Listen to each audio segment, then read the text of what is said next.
Hello friends, welcome back to स्नाज food कट्टा। आज आपण बघणार आहोत चॉकोलावा केक आणि तोही खूप इन्स्टंट होतो। त्यासाठी मी या ठिकाणी प्रेमिक्स घेतलेला आहे, 180 ग्रॅम घेतलेला आहे आणि हे कुठलेही केकचं मटेरियल मिळतं त्या ठिकाणी हे तुम्हाला मिळून जाईल। आणि यामध्ये आता तेल टाकलेलं आहे, आपली जी पळी असते तेलाची ती अर्धी आणि थोडंसं वर टाकायचं आहे। त्याच्यानंतर थोडंसं पाणी टाकायचं आहे।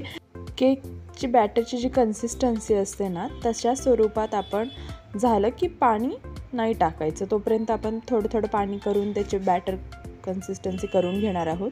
त्याच्यानंतर आप्पे पात्राला आपण खाली तेल लावून घ्यायचं आहे थोडंसं आणि त्याच्यामध्ये आपला हा चॉकोलावाचं बॅटर टाकायचं आहे। थोडंसंच टाकायचं कारण की आपण मध्ये त्याच्या चॉकलेट ठेवून परत बॅटर टाकणार आहोत आणि नंतर गॅस लावायचा आहे। म्हणजे एक 5-6 आपण छोटेसे केक टाकले बॅटर की त्याच्यानंतर गॅस लावायचा आहे आणि गॅस एकदम लो फ्लेमवरती ठेवायचा आहे। त्याच्यानंतर आपण त्याच्यामध्ये चॉकलेट टाकले, म्हणजे आपली जी डेअरी मिल्क असते ती टाकली तरी चालते आणि आपण आता वरती थोडंसं टाकणार आहोत बॅटर परत, म्हणजे ते क्लोज करायचं आहे, बंद करायचं आहे, जेणेकरून आतमध्ये आपलं चॉकलेटचं जे स्टफिंग असतं ते मस्त मेल्ट होऊन जातं। तुम्ही बघू शकता या ठिकाणी मी 2च मिनटं फक्त गॅसवरती ठेवलेलं आहे आणि तेही लो फ्लेमवरती।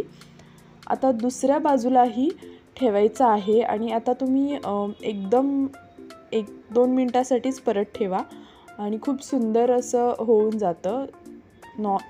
हा केक ॲक्च्युली शिजलेला आहे पण तरीही आपण दुसऱ्या बाजूने आपण शिजवणार आहोत परत। तुम्ही बघू शकता खूप सुंदर असा हा चॉकोलावा केक आपला झालेला आहे।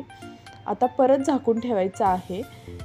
थोडंसं तेल टाकायचं असेल तर तुम्ही टाकू शकता, मी या ठिकाणी नाही टाकलं तेल आणि दोन्ही बाजूनी छान असं शिजून घेतलेलं आहे।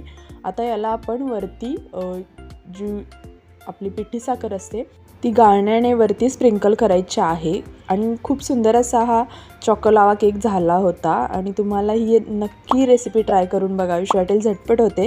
व्हिडिओ कसा वाटला हे कमेंट करून नक्की कळवा। व्हिडिओ आवडला असेल तर लाईक, शेअर आणि सबस्क्राईब। थँक्यू।